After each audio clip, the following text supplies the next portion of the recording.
লেবাননে যুদ্ধবিরতি কার্যকর থাকা সত্ত্বেও ইসরায়েলি হামলায় অন্তত ৩২ জন নিহত হয়েছেন। এ ঘটনায় ইরান ও যুক্তরাষ্ট্রের মধ্যকার শান্তি আলোচনা ভেস্তে যাওয়ার আশঙ্কা দেখা দিয়েছে। আল জাজিরার খবরে এমনটি বলা হয়েছে। দক্ষিণ লেবাননে ইসরায়েলের চলমান বিমান ও ড্রোন হামলা পরিকল্পিত এই আলোচনাকে জটিল করে তুলেছে। গত ১৯ জুন ইসরায়েল ও ইরান সমর্থিত হিজবুল্লাহর মধ্যে নতুন করে যুদ্ধবিরতি কার্যকর হওয়ার পরও হামলা অব্যাহত রয়েছে। লেবাননের সিভিল ডিফেন্স এজেন্সি জানিয়েছে ২০ জুন দেশটির দক্ষিণাঞ্চলীয় নাবাতিয়ে জেলায় ইসরায়েলি হামলায় ১৬ জন নিহত এবং ১২ জন আহত হয়েছেন।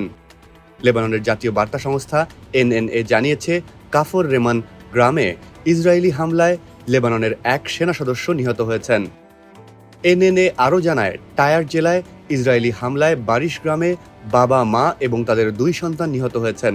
এছাড়া পশ্চিম বেকায়ার শোমোর গ্রামে একটি বাড়িতে ইসরায়েলি বিমান হামলায় একই পরিবারের ৪ সদস্য নিহত এবং একজন আহত হয়েছেন। লেবাননের হেলথ এমার্জেন্সি অপারেশন সেন্টার জানিয়েছে সিডন জেলার কানারিত এলাকায় ইসরায়েলি হামলায় অন্তত ৭ জন নিহত এবং ১৩ জন আহত হয়েছেন। প্রতি সপ্তাহে সর্বোচ্চবার বিকাশ পেমেন্টে ৫০ জন হবেন পেমেন্ট চ্যাম্পিয়ন। জিতে নিন টিভি সহ আকর্ষণীয় সব প্রাইজ।